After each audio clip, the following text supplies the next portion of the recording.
வணக்கம் தலைவா, அனைவருக்கும் இனிய வணக்கம். இன்றைக்கி நம்ம இந்த வீடியோவில் எதை பற்றி பார்க்க போகிறோம் அப்படின்னு பார்த்தீங்கன்னா, டிஎன்பிஎஸ்சி குரூப் 4உடைய முடிவுகள் எப்பொழுது வெளியிட இருக்காங்க, இது குறித்து இந்த வீடியோவில் தகவல்கள் நமக்கு வந்திருக்கு. என்னன்றதை இந்த வீடியோவில் உங்களுக்காக சொல்ல போகிறேன். ஸோ குரூப் 4உடைய முடிவுகளில் ஏன் இவ்வளவு குழப்பங்கள், டிஎன்பிஎஸ்சி ஏன் இவ்வளவு குழப்பத்தை பண்ணியிருக்காங்க, குரூப் 4 ரிசல்ட்டு வெளியாகுவதில் நிறைய குழப்பங்கள் ஏற்பட்டுருக்கு. டிஎன்பிஎஸ்சியை பொறுத்த வரைக்கும் குரூப் 4 தேர்வில் பல விதமான குளறுபடிகள் நிகழ்ந்திருக்கு. இப்படி தொடர் குளறுபடிகளால் டிஎன்பிஎஸ்சி தத்தளித்திருக்கிறது. ஸோ குரூப் 4உடைய மறுதேர்வு நடத்தப்படுமா? டிஎன்பிஎஸ்சியை பொறுத்த வரைக்கும் பார்த்திங்கன்னா குரூப் 4ல் மறுதேர்வு அப்படின்றது வாய்ப்புகள் அற்ற நிலையில் தான் இருக்குது அப்படின்றத நம்மளால் கிளியர் கட்டாக சொல்ல முடியும். ஸோ குரூப் 4ல் அந்த மறுதேர்வு அப்படின்றதுக்கு வாய்ப்பே இல்லை. இனிமேல் பார்த்திங்கன்னா குரூப் 4ல் யாராச்சும் மறுதேர்வு அப்படின்னாங்கன்னா அப்படின்ட்டு ஒன்று நடக்க வாய்ப்பு இல்லைன்றதை நீங்கள் சொல்லலாம். ஸோ இந்த 3935 குரூப் 4உடைய பணியிடங்களில் கூடுதலான பணியிடங்களை வெளியிட போகிறாங்க. அது மட்டுமே கிடையாது, ஒரு சில கட் ஆஃப் மதிப்பெண்களும் மாற்றி அமைக்க போகிறாங்க. சிலருக்கு பார்த்திங்கன்னா சாதகமாக அமைய போகுது இந்த குரூப் 4. மேலும் நிறைய பேர்த்துக்கு பார்த்திங்கன்னா சேஞ்சஸ் எல்லாமே கொண்டு வருது. குரூப் 4ஐ பொறுத்த வரைக்கும் அதிகபட்ச காலி பணியிடங்கள் நிச்சயமாக வேக்கன்சிஸோடைய பட்டியல் மாற்றப்படும். கூடுதலான காலி பணியிடங்கள் டிஎன்பிஎஸ்சி குரூப் 4ல் 100% இருக்கும். ஸோ ஒரு எக்ஸ்பெக்டேஷன் என்ன அப்படின்றத பார்த்தாலாம், குரூப் 4உடைய காலி பணியிடங்கள் ஒரு 10,000க்கு மேற்பட்டு இருக்க நிறைய வாய்ப்பு இருக்குது. ஸோ வேக்கன்சிஸ் எங்கேஸ் ஆகும், கவலையே பட வேண்டாம். நிறைய பேர் வேக்கன்சிஸ் எங்கேஸ் ஆகாது அப்படின்னு சொல்லுவீங்க. கண்டிப்பாக வேக்கன்சிஸ் எங்கேஸ் ஆகும். ஸோ இந்த வருடத்திற்குள்ளேயே பார்த்திங்கன்னா கடந்த 10 ஆண்டுகள்லேயே மிக குறைந்த கட் ஆஃப் அப்படின்னா இந்த குரூப் 4உடைய கட் ஆஃப். ஏன்னா மறுதேர்வு வைக்கணுன்ட்டு ஒரு பக்கம் போராட்டம் நடத்திட்டு இருக்காங்க. கோச்சிங் சென்டர் பார்த்திங்கன்னா எங்கள் புக்லெட் இருந்த கொஷினை ஒன்று கூட நீங்கள் கேட்கலீங்க அப்படின்ட்டு கோச்சிங் சென்டர் எல்லாரும் தலைமையில துண்டப்பட்டுன்னு போட்டுட்ருக்காங்க. குரூப் 4 அடுத்து நம்ம பேட்ச் ஸ்டார்ட் பண்ணலாமா, எதை நம்பி பேட்ச் ஸ்டார்ட் பண்ணலாமா, இல்லை குரூப் 4 பேட்சை நிறுத்திடலாமா அப்படின்னு சொல்கிறாங்க. அப்படி சொல்லிட்டு பார்த்திங்கன்னா அவங்களே பார்த்திங்கன்னா எங்கள் பேட்சில் படித்த ஆட்கள் பார்த்திங்கன்னா 180க்கு மேலே இருக்காங்கன்ட்டு அப்படி ஒரு பொய்யையும் சொல்கிறாங்க. ஸோ இப்படி பார்த்திங்கன்னா கோச்சிங் சென்டரால் பார்த்திங்கன்னா நிறைய பேர் நிறைய விதமாக குழம்பி போயிட்டாங்க.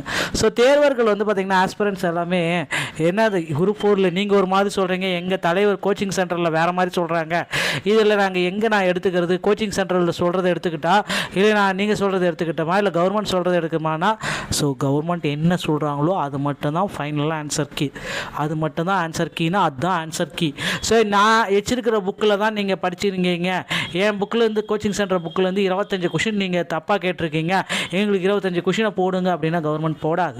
ஸோ டிஎன்பிஎஸ்சி பார்த்திங்கன்னா அதெல்லாம் போட வாய்ப்பே இல்லை. நிறைய பேர் அதை நம்பி இருக்கீங்க. ஸோ அதை நம்ப வேண்டாம். அப்படி ஒன்று கிடையவே கிடையாது.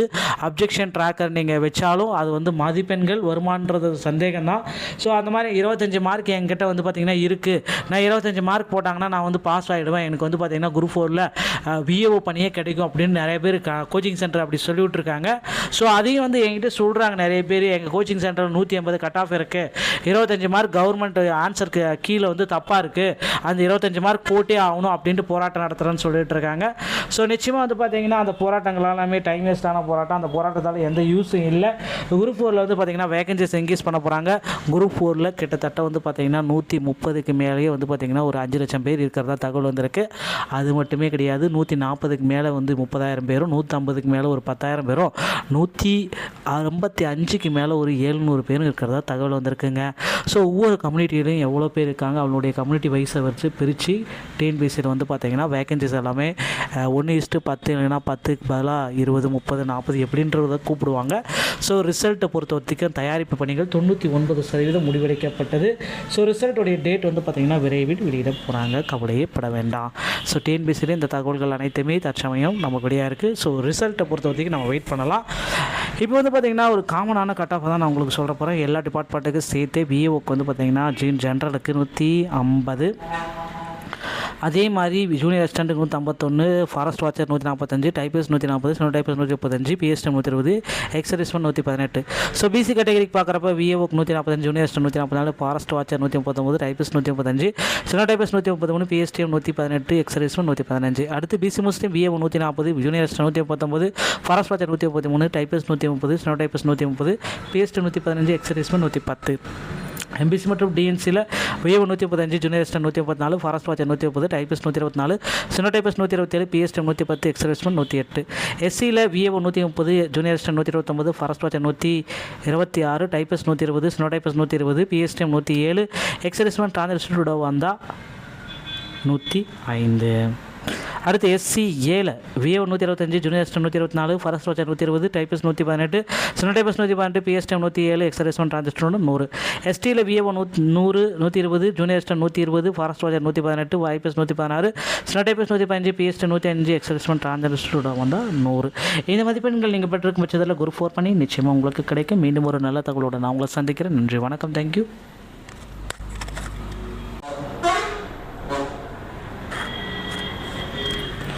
வணக்கம் தலைவா, அனைவருக்கும் இனிய வணக்கம். இன்றைக்கி நம்ம இந்த வீடியோவில் எதை பற்றி பார்க்க போகிறோம் அப்படின்னு பார்த்தீங்கன்னா, டிஎன்பிஎஸ்சி குரூப் 4உடைய முடிவுகள் எப்பொழுது வெளியிட இருக்காங்க, இது குறித்து இந்த வீடியோவில் தகவல்கள் நமக்கு வந்திருக்கு. என்னன்றதை இந்த வீடியோவில் உங்களுக்காக சொல்ல போகிறேன்.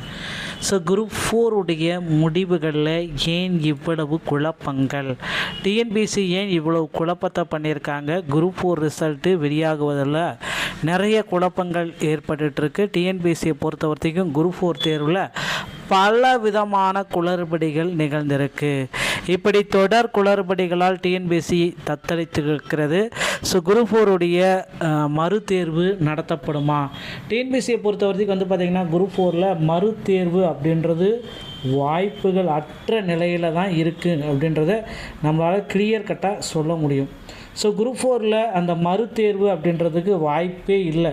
இனிமேல் வந்து பார்த்திங்கன்னா குரூப் 4ல் யாராச்சும் மறுதேர்வு அப்படின்னாங்கன்னா அப்படின்ட்டு ஒன்று நடக்க வாய்ப்பு இல்லைன்றதை நீங்கள் சொல்லலாம். ஸோ அந்த 3935 குரூப் 4உடைய பணியிடங்களில் கூடுதலான பணியிடங்களை வெளியிட போகிறாங்க. அது மட்டுமே கிடையாது, ஒரு சில கட் ஆஃப் மதிப்பெண்களும் மாற்றி அமைக்க போகிறாங்க. சிலருக்கு வந்து பார்த்திங்கன்னா சாதகமாக அமைய போகுது இந்த குரூப் 4. மேலும் நிறைய பேர்த்துக்கு வந்து பார்த்திங்கன்னா சேஞ்சஸ் எல்லாமே கொண்டு வருது. குரூப் 4 பொறுத்த வரைக்கும் அதிகபட்ச காலி பணியிடங்கள் நிச்சயமாக வேக்கன்சிஸோடைய பட்டியல் மாற்றப்படும். கூடுதலான காலி பணியிடங்கள் டிஎன்பிஎஸ்சி குரூப் 4ல் 100% இருக்கும். ஸோ ஒரு எக்ஸ்பெக்டேஷன் என்ன அப்படின்றத பார்த்தாலாம், குரூப் 4உடைய காலி பணியிடங்கள் ஒரு 10,000க்கு மேற்பட்டு இருக்க நிறைய வாய்ப்பு இருக்குது. ஸோ வேக்கன்சிஸ் இன்க்ரீஸ் ஆகும், கவலையே பட வேண்டாம். நிறைய பேர் வேக்கன்சிஸ் இன்க்ரீஸ் ஆகாது அப்படின்னு சொல்லுவீங்க. கண்டிப்பாக வேக்கன்சிஸ் இன்க்ரீஸ் ஆகும். ஸோ இந்த வருடத்திற்குள்ளேயே வந்து பார்த்திங்கன்னா கடந்த 10 ஆண்டுகள்லேயே மிக குறைந்த கட் ஆஃப் அப்படின்னா இந்த குரூப் 4உடைய கட் ஆஃப். ஏன்னா மறுதேர்வு வைக்கணுன்ட்டு ஒரு பக்கம் போராட்டம் நடத்திட்டு இருக்காங்க. கோச்சிங் சென்டர் வந்து பார்த்திங்கன்னா எங்கள் புக்லெட் இருந்த கொஷினை ஒன்று கூட நீங்கள் கேட்கலீங்க அப்படின்ட்டு கோச்சிங் சென்டர் எல்லாரும் தலைமையில் துண்டப்பட்டுன்னு போட்டுட்ருக்காங்க. குரூப் 4 வந்து அடுத்து நம்ம பேட்ச் ஸ்டார்ட் பண்ணலாமா, எதை நம்பி பேட்ச் ஸ்டார்ட் பண்ணலாமா, இல்லை குரூப் 4 பேட்சை நிறுத்திடலாமா அப்படின்னு சொல்கிறாங்க. அப்படி சொல்லிட்டு வந்து பார்த்திங்கன்னா அவங்களே வந்து பார்த்திங்கன்னா எங்கள் பேட்சில் படித்த ஆட்கள் வந்து பார்த்திங்கன்னா 180க்கு மேலே இருக்காங்கன்ட்டு அப்படி ஒரு பொய்யையும் சொல்கிறாங்க. ஸோ இப்படி வந்து பார்த்திங்கன்னா கோச்சிங் சென்டரால் வந்து பார்த்திங்கன்னா நிறைய பேர் நிறைய விதமாக குழம்பி போயிட்டாங்க. ஸோ தேர்வர்கள் வந்து பார்த்திங்கன்னா ஆஸ்பிரன்ஸ் எல்லாமே என்னது குரூப் 4ல் நீங்கள் ஒரு மாதிரி சொல்கிறீங்க, எங்கள் தலைவர் கோச்சிங் சென்டரில் வேறு மாதிரி சொல்கிறாங்க, இதில் நாங்கள் நான் எடுத்துக்கிறது கோச்சிங் சென்டரில் சொல்கிறத எடுத்துக்கிட்டா இல்லை நீங்கள் சொல்கிறத எடுத்துக்கிட்டோமா இல்லை கவர்மெண்ட் சொல்கிறத எடுக்குமானா? ஸோ கவர்மெண்ட் என்ன சொல்கிறாங்களோ அது மட்டும்தான் ஃபைனலாக ஆன்சர் கீ. அது மட்டும்தான் ஆன்சர் கீனா அதுதான் ஆன்சர் கீ. ஸோ நான் வச்சிருக்கிற புக்கில் தான் நீங்கள் படிச்சிருக்கீங்க. என் புக்கிலேருந்து கோச்சிங் சென்டர் புக்கிலேருந்து 25 கொஷின் நீங்கள் தப்பாக கேட்டிருக்கீங்க, எங்களுக்கு 25 கொஷினை போடுங்க அப்படின்னா கவர்மெண்ட் போடாது. ஸோ டிஎன்பிஎஸ்சி வந்து பார்த்திங்கன்னா அதெல்லாம் போட வாய்ப்பே இல்லை. நிறைய பேர் வந்து அதை நம்பி இருக்கீங்க. ஸோ அதை நம்ப வேண்டாம், அப்படி ஒன்று கிடையவே கிடையாது. அப்ஜெக்ஷன் ட்ராக்கர் நீங்கள் வச்சாலும் அது வந்து மதிப்பெண்கள் வருமானது சந்தேகம் தான். ஸோ அந்த மாதிரி 25 மார்க் என்கிட்ட வந்து பார்த்திங்கன்னா இருக்குது, நான் 25 மார்க் போட்டாங்கன்னா நான் வந்து பாஸ் ஆகிடுவேன், எனக்கு வந்து பார்த்திங்கன்னா குரூப் 4ல் விஏஓ பணியே கிடைக்கும் அப்படின்னு நிறைய பேர் கோச்சிங் சென்டர் அப்படி சொல்லிவிட்ருக்காங்க.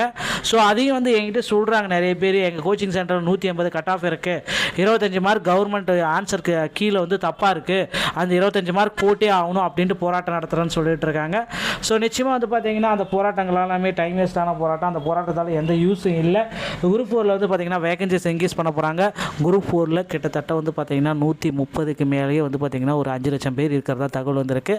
அது மட்டுமே கிடையாது, 140க்கு மேலே வந்து 30,000 பேரும், 150க்கு மேலே ஒரு 10,000 பேரும், 155க்கு மேலே ஒரு 700 பேரும் இருக்கிறதா தகவல் வந்திருக்குங்க. ஸோ ஒவ்வொரு கம்யூனிட்டியிலையும் எவ்வளோ பேர் இருக்காங்க, அவங்களுடைய கம்யூனிட்டி வைஸை வச்சு பிரித்து டிஎன்பிஎஸ்சியில் வந்து பார்த்திங்கன்னா வேகன்சிஸ் எல்லாமே 1:10 இல்லைன்னா 10க்கு பதிலாக 20, 30, 40 எப்படின்றத கூப்பிடுவாங்க. ஸோ ரிசல்ட்டை பொறுத்த வரைக்கும் தயாரிப்பு பணிகள் 99% முடிவெடுக்கப்பட்டது. ஸோ ரிசல்ட்டுடைய டேட் வந்து பார்த்திங்கன்னா விரைவில் வெளியிட போகிறாங்க, கவலையே பட வேண்டாம். ஸோ டிஎன்பிஎஸ்சியில் இந்த தகவல்கள் அனைத்துமே தற்சமயம் நமக்கு வெளியாக இருக்குது. ஸோ ரிசல்ட்டை பொறுத்த வரைக்கும் நம்ம வெயிட் பண்ணலாம். இப்போ வந்து பார்த்திங்கன்னா ஒரு காமனான கட் ஆஃப் தான் நான் உங்களுக்கு சொல்ல போகிறேன். எல்லா டிபார்ட்மெண்ட்டுக்கு சேர்த்து பிஏஓக்கு வந்து பார்த்திங்கன்னா ஜென்ரலுக்கு 150, அதே மாதிரி ஜூனியர் அசிஸ்டண்ட்டுக்கு 151, forest watcher 145, typist 140, steno typist 135, PSTM 120, ex serviceman 118. So BC கேட்டகரிக்கு பார்க்குறப்ப விஏஓக்கு 145, junior assistant 144, forest watcher 139, typist 135, steno typist 133, PSTM 118, ex serviceman 115. அடுத்து பிசி முஸ்லீம் VAO 140, junior assistant 119, forest watcher 133, typist 130, steno typist 130, PSTM 115, ex serviceman 110. MBC மற்றும் டிஎன்சியில் VAO 135, junior assistant 134, forest watcher 130, typist 124, steno typist 127, PSTM 110, ex serviceman 108. எஸ்சியில் VAO 130, junior assistant 129, forest watcher 126, typist 120, steno typist 120, PSTM 107, ex serviceman translator வந்தால் 105. அடுத்து SC 7 VAO 125, junior assistant 124, forest watcher 120, typist 118, steno typist 118, PSTM 107, ex serviceman translator 100. எஸ்டியில் VAO 100, 120, junior assistant 120, forest watcher 118, IPS 116, steno typist 115, PSTM 105, ex serviceman translator வந்தால் 100. இந்த மதிப்பெண்கள் நீங்கள் பெற்றிருக்கும் பட்சத்தில் group 4 பண்ணி நிச்சயமாக உங்களுக்கு கிடைக்கும். மீண்டும் ஒரு நல்ல தகவலோடு நான் உங்களை சந்திக்கிறேன். நன்றி, வணக்கம், தேங்க்யூ.